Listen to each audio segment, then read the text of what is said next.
ನಮಸ್ಕಾರ. N R news ಕನ್ನಡಗೆ ಸ್ವಾಗತ ಸುಸ್ವಾಗತ. ಇವತ್ತಿನ ದಿನ ವಿಡಿಯೋ ಮಾಡಬೇಕಂತ ಉದ್ದೇಶ ಏನಂತ ಹೇಳ್ತಂದ್ರೆ ಬಾಗಲಕೋಟೆ ಜಿಲ್ಲೆಯ DCC ಬ್ಯಾಂಕ್ ಬದಲ ಕೆಲವೊಂದಿಷ್ಟು ಮಾಹಿತಿ ನಿಮಗೆ ರೈತರಿಗೆ ಕೊಡಬೇಕು ಅನ್ನುವಂಥ ಉದ್ದೇಶ ಇಟ್ಕೊಂಡು ವಿಡಿಯೋ ಮಾಡಿದ್ದು. ದಯವಿಟ್ಟು ಎಲ್ಲರೂ ಇದನ್ನು ವಿಡಿಯೋವನ್ನು ನೋಡ್ರಿ. ಇದರ ಜೊತೆಗೆ ಏನು ಪಶು ಸಾಲ ಅಂತೇಳಿ ಬಾಗಲಕೋಟೆ ಜಿಲ್ಲೆಯ DCC ಬ್ಯಾಂಕ್ದಿಂದ ಮೊನ್ನೇನ ಆದೇಶ ಆಗಿತ್ತು. ಅದು 14ನೇ ತಾರೀಕು ಮಾತ್ರ ಲಾಸ್ಟ್ ಐತೆ ಅಂತೇಳಿ ಅಂದ್ಕೊಂಡಿದ್ರು. ಅದಕ್ಕಾಗಿ ಸಾಕಷ್ಟು ರೈತರು ಫೋನ್ ಹಚ್ಚೋದ್ರ ಮುಖಾಂತರ ಇಲ್ಲ ನಮಗೆ ಸಮಯ ಸಿಕ್ಕಿಲ್ಲ, ಡೇಟ ಇನ್ನೂ ಮುಂದೈತು ಅಥವಾ 14 ತಾರೀಕು ಲಾಸ್ಟ್ ಅನ್ನುವಂಥದ್ದು ರೈತರು ನಮ್ಗೆ ಕೇಳಾಗ, ಅದಕ್ಕಾಗಿ 14 ತಾರೀಕು ಲಾಸ್ಟ್ ಅನ್ನುವಂಥದ್ದಿಲ್ಲ. ದಯವಿಟ್ಟು ಅದನ್ನು ಯಾರ್ಯಾರು ಏನೇನು ಹೇಳ್ತಿರ್ತಾರೆ ಅದನ್ನೆಲ್ಲನೂ ತಲೆಯಾಗಿ ತೆಗೀರಿ.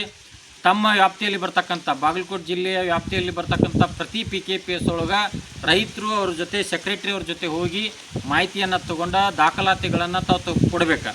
ಅದನ್ನ ಸದುಪಯೋಗನೂ ತೊಗೋಬೇಕು. ಇನ್ನೊಂದು ಏನಂತ ಹೇಳಿತಂದ್ರೆ ಪಶು ಸಾಲಕ್ಕೆ ಕೆಲವೊಂದು ಷರತ್ತುಗಳು ಅದಾವತ್ತೇಳಿ ಇನ್ನೂ ಕೆಲವೊಂದು ರೂಮರ್ಸ್ಗಳು ಓಡಾಡತ್ತಾವೆ. ಇಲ್ಲ KMFದಿಂದ ಸದಸ್ಯತ್ವ ತೊಗೋಬೇಕು, ಅದೇನೂ ಇಲ್ಲ. ಮೊನ್ನೆ MD ಅವರು ಸುಧಾ ಹೇಳಿದ್ದ ನಿಮ್ಮ ಮುಂದೆ ವಿಡಿಯೋ ನಾವು ಮಾಡಿದೆವು. ಅದ್ರ ಜೊತೆಗೆ ನಾವು ಸುಧಾ ಹೇಳಿದೆವು ಪ್ರತಿ PKPSಗೆ ಒಂದು ಸುತ್ತೋಲೆಯನ್ನು ಹೊರಡಿಸ್ಯಾರ ಅವರು, ಯಾರು MD ಅವರು. ಅದಕ್ಕಾಗಿ ಆ ಸುತ್ತೋಲೆ ಪ್ರಕಾರ ಇನ್ನೊಂದು ಈ ವಿಡಿಯೋ ಮುಖಾಂತರ ಎಲ್ಲ ರೈತರಲ್ಲಿ ನಾವು ವಿನಂತಿ ಮಾಡ್ಕೋದೇನೆಂದ್ರೆ ತಮ್ಮ ವ್ಯಾಪ್ತಿಯಲ್ಲಿ ಬರ್ತಕ್ಕಂಥ PKPS ಸೊಸೈಟಿಗಳಿಗೆ ಹೋಗಿ ಅವರು ಸಾಲಗಳನ್ನು ಯಾವ ರೀತಿ ಕೊಡ್ತಾರಲ್ಲ ಅದನ್ನು ತಾವು ಬೋರ್ಡ್ ಹಚ್ಚುವಂಥದ್ದಾಗಬೇಕು. ಆಡಳಿತ ಮಂಡಳಿಯವರಲ್ಲಿ ಎಲ್ಲರಲ್ಲಿ ನಾವು ವಿನಂತಿ ಮಾಡ್ಕೋತೀವಿ. ಸುಮಾರು ನಮಗೆ ಇದ್ದ ಮಾಹಿತಿ ಪ್ರಕಾರ 294 PKPS 294 ಅಂದರೆ ಬಾಗಲಕೋಟೆ ಜಿಲ್ಲೆಯಲ್ಲಿ ಬರ್ತಕ್ಕಂಥದ್ದು ಮಾತ್ರ ನಾವು ಹೇಳತ್ತಿದ್ದೀವಿ. 294 PKPS ಅದಾವ. ಅದಕ್ಕೆ ಅಷ್ಟರು ಆಡಳಿತ ಮಂಡಳಿಯವರು ನೀವು ಏನು ಮಾಡ್ತಿರೋ ಗೊತ್ತಿಲ್ಲ, ಅದು ಪ್ರತಿ ಸಾಲದನ್ನು PKPS ಆಫೀಸ್ದೊಳಗೆ ಅದನ್ನು ಬೋರ್ಡಿಗೆ ಹಚ್ಚುವಂಥದ್ದಾಗಬೇಕು. ಯಾವ ಸಾಲಕ್ಕೆ ಯಾವ್ಯಾವ ದಾಖಲಾತಿಗಳು ನಾವು ಬೇಕು ಅನ್ನುವಂಥದ್ದು. ಒಂದು ಪಶು ಸಾಲ ಆಗಿರ್ಬೋದು, ದ್ರಾಕ್ಷಿ ಸಾಲ ಆಗಿರ್ಬೋದು, ಕೋಳಿ ಸಾಲ ಆಗಿರ್ಬೋದು, ಅದರ ಜೊತೆಗೆ ಪೈಪ್ಲೈನ್ ಸಾಲ ಆಗಿರ್ಬೋದು, ಟ್ರ್ಯಾಕ್ಟರ್ ಸಾಲ ಆಗಿರ್ಬೋದು, ಅಥವಾ ಭೂ ಅಭಿವೃದ್ಧಿ ಸಾಲ ಆಗಿರ್ಬೋದು. ಈ ರೀತಿ ಯಾವುದೇ ಸಾಲ ಕೊಟ್ಟಿದ್ರು ಸಾಲಗಳ ಬೇಕಂಥ ದಾಖಲಾತಿಗಳು ಪ್ರತಿ PKPS ಒಳಗೆ ಹಚ್ಚಬೇಕು. ಇನ್ನು ಎಷ್ಟು ಸದಸ್ಯರು ಅಂತ ಹೇಳಿತಂದ್ರೆ ಬಾಗಲಕೋಟೆ ಜಿಲ್ಲೆಯಲ್ಲಿ DCC ಬ್ಯಾಂಕ್ದೊಳಗೆ ಎಲ್ಲ ನಮ್ಮ PKPS ಸದಸ್ಯರು 2,66,655 ಜನ ಸದಸ್ಯರಿದ್ದಾರೆ. ಅದರೊಳಗೆ 2,26,000 ರೈತರು 0% ಸಾಲವನ್ನು ತಗೊಂಡಾರ. ಹೀಗಾಗಿ ಸುಮಾರು 1,356 ಕೋಟಿ ರೂಪಾಯಿ 0% ಸಾಲ ರೈತರಿಗೆ ದೊರಕೈತಿ. ಈ ರೀತಿ ಏನೋ ದಾಖಲಾತಿಗಳನ್ನ ಇರ್ತಾರೆ. ಅದಕ್ಕೆ ಪಶು ಸಾಲವನ್ನು ಎಲ್ಲರೂ ಸದುಪಯೋಗ ತಗೋಬೇಕು. ಅದು ಅವ್ರಿಗೆ ಇನ್ನೊಂದು ಗೊಂದಲದೊಳಗಿದ್ದಾರೆ ನಮ್ಮ ರೈತರು. ಏನಂತ ಹೇಳಿತಂದ್ರೆ ನಮಗೆ ಇವತ್ತು ಸಾಲ ಸಿಗ್ತೈತೋ ಇಲ್ಲೋ ಅನ್ನುವಂಥದ್ದು ಒಂದು ಅವರಿಗೆ ಕಾಡತೈತಿ. ಒಂದು ಅರ್ಧ ಎಕರೆ ಜಮೀನಿದ್ದವ್ರಿಗೆ ಸಿಗೋದಿಲ್ಲ. ಅದಕ್ಕಾಗಿ 1 ಎಕರೆ ಜಮೀನು ಇತ್ತಂದ್ರೆ ಸ್ಕೇಲ್ ಆಫ್ ಫೈನಾನ್ಸ್ ಪ್ರಕಾರ ಅವರು ಸ್ಕೇಲ್ ಆಫ್ ಫೈನಾನ್ಸ್ ಅಂತೇಳಿ ಒಂದು ಇದನ್ನು ಮಾಡ್ಯಾರ. ಅವರು ಏನಂದ್ರೆ ಅವರು ಒಂದು ನಿಯಮಾವಳಿ ಮಾಡ್ಯಾರ. ಎಕರೆಗೆ 82,000 ರೂಪಾಯಿ ಅನ್ನುವಂಥದ್ದು.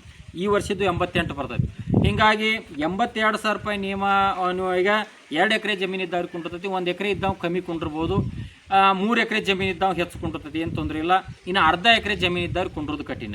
ಅದಕ್ಕೆ ಹೆಚ್ಚಿನ ಮಾಹಿತಿಗಾಗಿ ಅಗದಿ ಯಾರೂ ನೀವು ಭಯಪಡುವಂಥದ್ದಲ್ಲ. ರೈತರು ಎಲ್ಲರೂ ಅವರಿಗೆ ಪ್ರೀತಿಯಿಂದ ಸಹಕರಿಸಿ ಸೆಕ್ರೆಟರಿ ಅವ್ರ ಜೊತೆ ಚರ್ಚೆ ಮಾಡಿರಿ. ನೀವು ಯಾರೂ ತಮ್ಮ ಮನೆಯಿಂದ ಕೊಡೋದಿಲ್ಲ. ಸಾಲ ಸರ್ಕಾರದಿಂದ ನಮಗೆ ಅನುಕೂಲ ಮಾಡುವಂಥದ್ದು.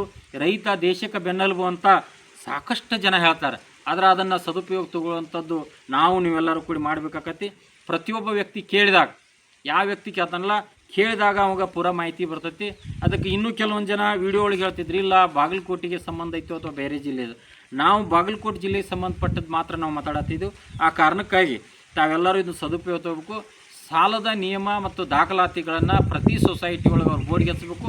ನಿಮಗೆ ಒಂದು ವೇಳೆ ಮಾಹಿತಿ ಕೊರತೆ ಆತತ್ರ ಅಲ್ಲಿ ಇಲ್ಲಿ ಕೇಳುವಂಥದ್ದು ಮಾಡಬೇಡ್ರಿ. ನಿಮ್ಮ PKPSನ ಸೆಕ್ರೆಟ್ರಿ ಅವ್ರನ್ನ ಕೇಳ್ರಿ. ಅದಕ್ಕಾಗಿ ಇದನ್ನು ಸದುಪಯೋಗ ತೊಗೋಬೇಕು. ಹೆಚ್ಚುವರಿ ಸಾಲ ಬರುವಂಥ ದಿನಮಾನದೊಳಗೆ ಅವ್ರು ಏನು ಮಾಡ್ತಾರೆ ನೋಡೋಣ. ಆದರೆ ಪಶು ಸಾಲದ ಮಾತ್ರ ಹೆಲ್ಪನ್ನು ಅನುಕೂಲತೆಯನ್ನು ರೈತರು ಮಾಡ್ಕೋಬೇಕು. ಆ ರೂಮರ್ಸ್ಗಳನ್ನು ಬಿಡಬೇಕು. 2 ದಿನ ಬಂದಾಕತಿ, 4 ದಿನ ಬಂದಾಕತಿ, ಅವಸರದೊಳಗೆ ಏನೇನೋ ತೊಂದರೆ ಮಾಡ್ಕೊಳ್ಳೋವಂಥದ್ದು ಆಗಬಾರ್ದು. ಅದಕ್ಕೆ ಎಲ್ಲರೂ ಸ್ವಯಂ ಪ್ರಯತ್ನದಿಂದ ಪ್ರತಿ PKPS ಸೆಕ್ರೆಟರಿ ಅವ್ರನ್ನ ಹೋಗಿ ಮಾಹಿತಿ ಕೇಳಿ ದಾಖಲಾತಿಗಳನ್ನ ಕೊಡ್ರಿ. ಒಂದು ವೇಳೆ ನೀವು ಅದರಿಂದ ವಂಚಿತರಾದ್ರೆ ಅಂತ ಹೇಳ್ತಾರೆ ಮತ್ತು ನೀವೆಲ್ಲರೂ ಕೂಡ ಹೋರಾಟ ಸಜ್ಜಾಗೋಣ ಅಂತೇಳಿ ಇಷ್ಟು ವಿಡಿಯೋನ ಹಂಚ್ಕೊಂಡಿವು. ಇನ್ನೂ ಕೆಲವೊಂದಿಷ್ಟು ಏನೇನು ಮಾಹಿತಿ ಅದಾವ ಅನ್ನುವಂಥದ್ದು ಬರುವಂಥ ದಿನಮಾನದಳು. ಇವು DCC ಬ್ಯಾಂಕ್ ಸಂಬಂಧಪಟ್ಟಂಥ ದಾಖಲಾತಿಗಳು ನಮ್ಮ ಕಡೆ ಅದಾವೆ. ಏನಾದರೂ ಸ್ವಲ್ಪ ಮಾಹಿತಿ ಮತ್ತು ನಾವು ರೈತರಿಗೆ ಹಂಚಿಕೆ ಮಾಡೋದಾದ್ರೆ ವಿಡಿಯೋ ಮುಖಾಂತರ ಹಂಚಿಕೆ ಮಾಡ್ತೀವಿ. ನಮಸ್ಕಾರ.